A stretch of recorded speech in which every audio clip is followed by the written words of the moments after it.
সাংবাদিক যখন সাংঘাতিক, তখন সমাজের প্রতারক চক্র কিংবা যারা পতিতা সাপ্লাই দেয় তাদেরও সংবাদ সম্মেলন করার জন্য সাংবাদিকের অভাব হয় না। আজকে আমাদের এই ভিডিওতে আপনাদের বেশ কিছু তথ্য দিব মালয়েশিয়ার 3 জন প্রবাসীর সাথে ঘটে যাওয়া কিছু ঘটনা, আর যেই ঘটনার সাথে জড়িত মালয়েশিয়ার বেশ কিছু কথিত সাংবাদিক। কায়সার হামিদ হান্নান, এনটিভির মালয়েশিয়ার প্রতিনিধি। আশরাফুল মামুন, মাই টিভির মালয়েশিয়ার প্রতিনিধি, সাথে প্রবাস কণ্ঠর পরিচালক। আহমাদুল কবির, যুগান্তর পত্রিকা এবং যমুনা টিভির মালয়েশিয়ার প্রতিনিধি। সাথে আছে কালবেলার মালয়েশিয়ার প্রতিনিধি জান্নাতুল নাইমা, বঙ্গবন্ধু ফাউন্ডেশনের কথিত নেত্রী, যিনি নাকি মালয়েশিয়ার প্রবাসী নারী দাবি করে। সাথে এই নারীর নামে আপনাদের আরো কিছু তথ্য দিতে চাই, যিনি বাংলাদেশে বেশ কিছুদিন আগে 200 মানুষের সাথে প্রতারণা করার দায়ে বাংলাদেশ পুলিশের কাছে অ্যারেস্ট হয়। ভেতরে ভিড় করে আছে কয়েকশো নারী পুরুষ। তাদের সবার দাবি পুলিশের হাতে আটক জান্নাতুল ফেরদৌস নামে কথিত এনজিও কর্মকর্তাকে তাদের হাতে তুলে দিতে হবে। জনগণই তার প্রতারণার বিচার করতে চায়। তাৎক্ষণিক খামদের এলাকায় গিয়ে দেখলাম 4-5 হাজার মানুষ নিচে অবস্থান করতেছে। পরে মহিলাকে আমরা অ্যারেস্ট করে নিয়ে আসি। এখনো দেখেন আমার থানায় প্রায় 150-200 মতো সাধারণ মানুষ। তাদের একটি দাবি, হয় তার বিচার হবে, নাহলে তাকে আমাদের হাতে ছেড়ে দেবে। স্থানীয়দের অভিযোগ, সরকারের কাছ থেকে মাথাপিছু 5,000 টাকা করে এনে দেওয়ার। বাংলাদেশের প্রতারক নারী জান্নাতুল ফেরদৌস শত শত মানুষের সাথে প্রতারণা করার পরে পাসপোর্টের নাম বদল করে মালয়েশিয়ায় এসে বনে যায় জান্নাতুল নাইমা, যার ডিজিটাল পাসপোর্টের নাম হচ্ছে জান্নাতুল নাইমা। এই জান্নাতুল নাইমা, যিনি মালয়েশিয়াতে গত কয়েকদিন আগে বেশ কিছু কথিত সাংবাদিকদের নিয়ে মালয়েশিয়ায় সংবাদ সম্মেলন করে। Jun Umme Raiza, passport number A02630566 নামে আমার এক পরিচিত বোন ট্যুরিস্ট ভিসায় মালয়েশিয়া আসে সামিয়া ট্যুরস এন্ড ট্রাভেলসের মাধ্যমে। তার সংবাদ সম্মেলনে বলা হয় ওনার বোনকে কিডন্যাপ করা হয়েছে। আজকে আমরা আপনাদেরকে আরো কিছু লোক এই ভিডিওতে পরিচয় করাতে চাই, তারপরে মূল ঘটনায় আসে। শিহাব, সামিয়া ট্যুরস অ্যান্ড ট্রাভেলসের পরিচালক। এই শিহাব মালয়েশিয়াতে বিভিন্নভাবে ট্যুরিস্টে লোক নিয়ে আসে। নিয়ম অনুযায়ী শিহাব লোক আনার পরে টাকা নেয়, যেমনটা অন্য দালালও মালয়েশিয়াতে করে থাকে। হৃদয় আহমেদ, মালয়েশিয়ান প্রবাসী, মালয়েশিয়ায় থাকে, তার ওয়াইফ, ছোট একটি বাচ্চা এবং এই হৃদয়ের মূল কাজ হচ্ছে মালয়েশিয়ায় বিভিন্ন বাংলাদেশিদের কাছে টিকিট বিক্রি করা, ফ্লাইট টিকিট বিক্রি করা। এই হৃদয় এবং শিহাব একে অপরের সাথে পরিচিত, বলতে পারেন বন্ধু। এই হৃদয় শিহাবের 2টা বাচ্চা, যেই বাচ্চা দুটোকে পুলিশ শিহাবের বাড়িতে রেখে শিহাব এবং তার স্ত্রীকে অ্যারেস্ট করে নিয়ে যায়। তারপরেই এই হৃদয় এই ছোট্ট 2টি বাচ্চাকে নিয়ে হৃদয়ের বাসায় রাখে। এই ছোট্ট 2টি বাচ্চাকে হৃদয়ের বাসায় রাখার কারণেই হৃদয় হয়ে যায় বাংলাদেশের কথিত সাংবাদিকদের কাছে কিংবা নাইমার কাছে কালসাপের মতো, যার কারণে এই নাইমা বিভিন্নভাবে সংবাদ মাধ্যম করে জানানোর চেষ্টা করে এই হৃদয়ে হচ্ছে শিহাবের ডান হাত কিংবা চক্রান্তকারীর প্রধান। কিন্তু কথা হচ্ছে এই নাইমা হৃদয়ের নামে আজকে পর্যন্ত থানায় কোনো মামলা করেনি। কালবেলার সংবাদ মাধ্যমে বলা হয়েছে হৃদয় পলাতক।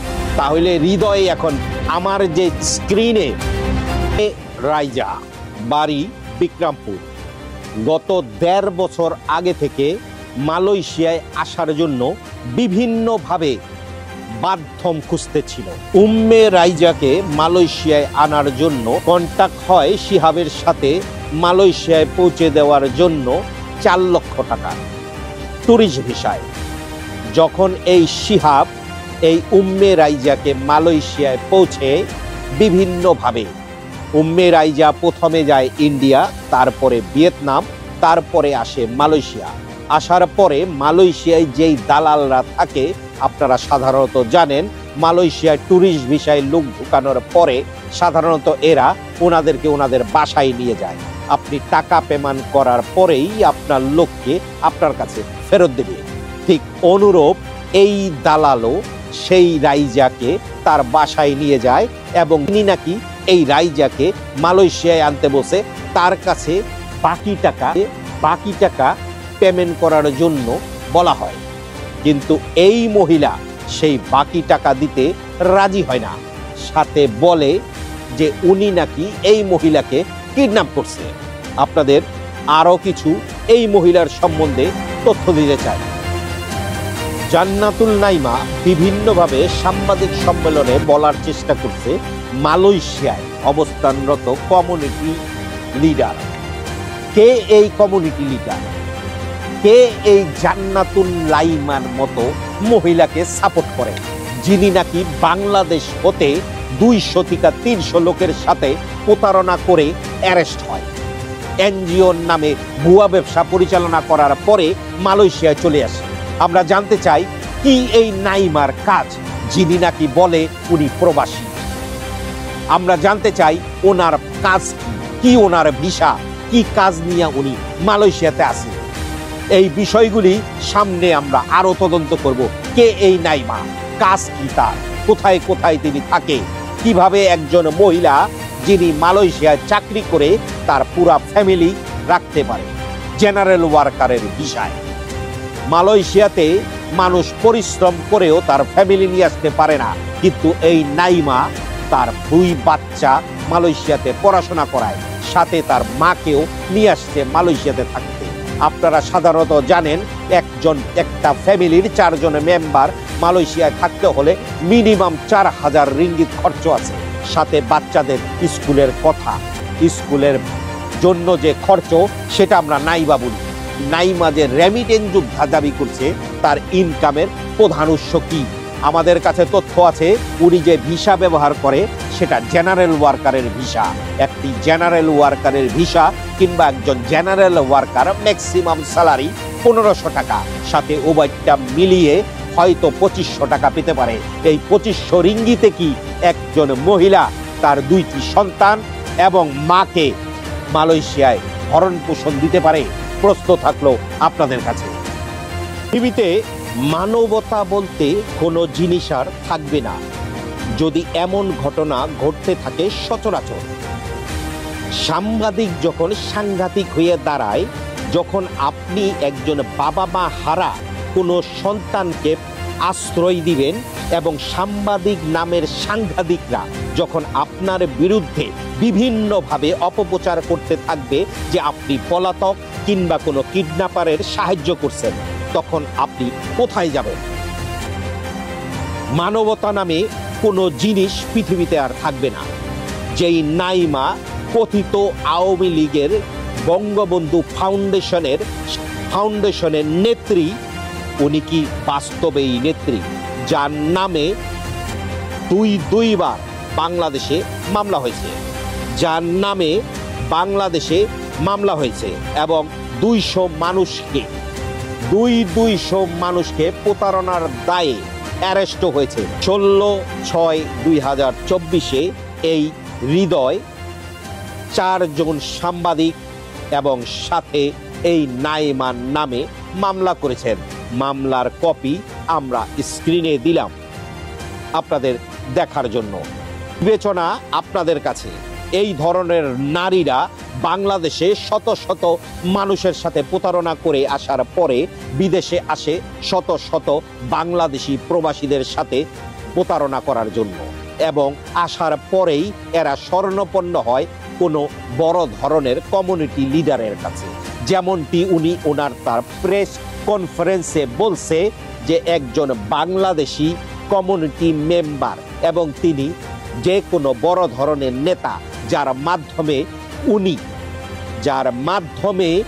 উনি কিডন্যাপারকে 5,000 রিঙ্গিত প্রদান করে। পৃথিবী যেমন সুন্দর তেমন সুন্দর নারী চাইলে যে কিছু করতে পারে। একজন ভালো মানুষের বিরুদ্ধেও প্রতারণার মামলা করতে পারে, কিডন্যাপের মামলা করতে পারে, ধর্ষণের মামলা। নারীর কাছে এমন ক্ষমতা যে সে ইচ্ছে করলেই যে কোনো জায়গায় গিয়ে আপনার বিরুদ্ধে মামলা করে দিতে পারে, যেমনটি মামলা শিহাবের নামেও হয়েছে। কন্ট্যাক্ট ছিল এই রাইজাকে বৈধভাবে কিংবা টুরিস্টে নিয়ে আসার পরে যখন টাকা না দেওয়ার ফন্দি, তখনই মামলা করে শিহাবকে ভিতরে প্রবেশ করিয়ে দেওয়া, যাতে শিহাবকে আর টাকা পরিশোধ করতে না হয়। আমাদের প্রশ্ন হচ্ছে, এই কথিত আওয়ামী লীগের বঙ্গবন্ধু ফাউন্ডেশনের নেত্রীর কাছে কিংবা সাথে বাংলাদেশি কথিত সাংবাদিকদের কাছে, যারা লাইসেন্সবিহীন সাংবাদিক, এনটিভির হান্নান, যিনি বিভিন্নভাবে বিভিন্ন জায়গায় নারী পাচার করে, নারী সাপ্লাই দেয়, এবং সাথে আছে আশরাফুল মামুন এবং কালবেলার। সবার কাছে আমাদের প্রশ্ন, উম্মে রাইজার সাথে জান্নাতুল নাইমার সম্পর্ক কি? জান্নাতুল নাইমা বলেছেন উম্মে রাইজা তার মামাতো বোন। 16/6/2024 এই হৃদয় মালয়েশিয়ার ডাংওয়াঙ্গি, কুয়ালালামপুরের ডাংওয়াঙ্গি বালাইতে 4 জন আসামিকে সামনে রেখে একটা মামলা করা হয়, যার প্রধান আসামি এই নাইমা, দ্বিতীয় আসামি এনটিভির হান্নান, তৃতীয় আসামি আশরাফুল আলম মামুন, চতুর্থ আসামি কালবেলার পলাশ মাহমুদ। কথা হইতেছে, কালবেলা এবং বিভিন্ন সংবাদ মাধ্যমে যে বলা হয়েছে হৃদয় পলাতক, তাহলে এই হৃদয় যদি পলাতকই হয়, হৃদয় উল্টা এই সাংবাদিকদের নামে থানায় মামলা কিভাবে করে?